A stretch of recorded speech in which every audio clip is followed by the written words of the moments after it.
have been saying that milk is good for our bones. While all whole foods contain calcium, an essential nutrient for bone health, it is argued that we need the higher amounts found in dairy. Children and aging women in particular have been singled out to drink more and more and more milk. What do you think the most important nutrient we get from dairy products is, like milk? Calcium. Calcium. Calcium? Calcium. Calcium. Calcium for calcium. Calcium.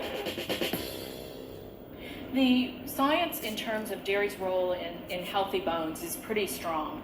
And in fact, the National Osteoporosis Foundation, of course, utilizes that science in their recommendations.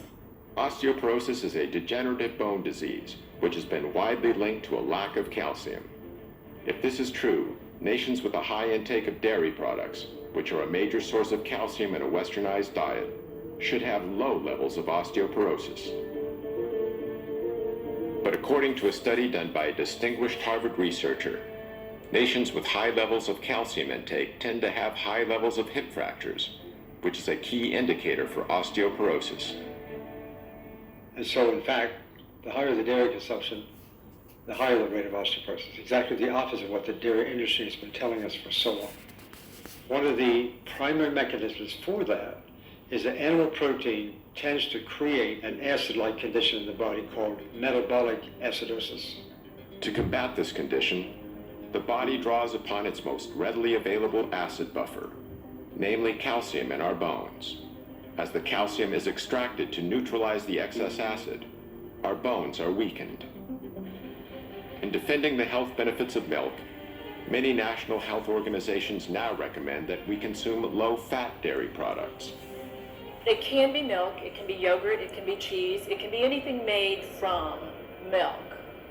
But again, the important message, it's a message that comes from the American Dietetic Association, the National Osteoporosis Foundation, cancer, heart. We're all on the same page. It needs to be low fat or fat-free. So as the fat's taken out, the protein becomes a larger proportion of the total. So they become higher in protein, lower in fat. And when we compare these high protein, low fat milk products, for example, with prostate cancer, the relationship is as strong as it is for cigarette smoking and lung cancer. Most of these animals here are what we call heifers.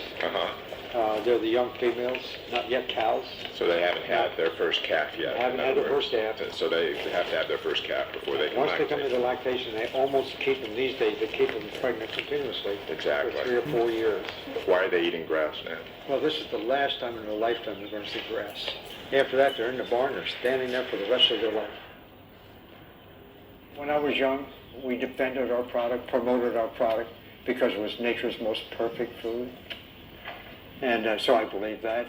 But it took on a slightly different twist as time passed. I mean, it's the most perfect food for cats.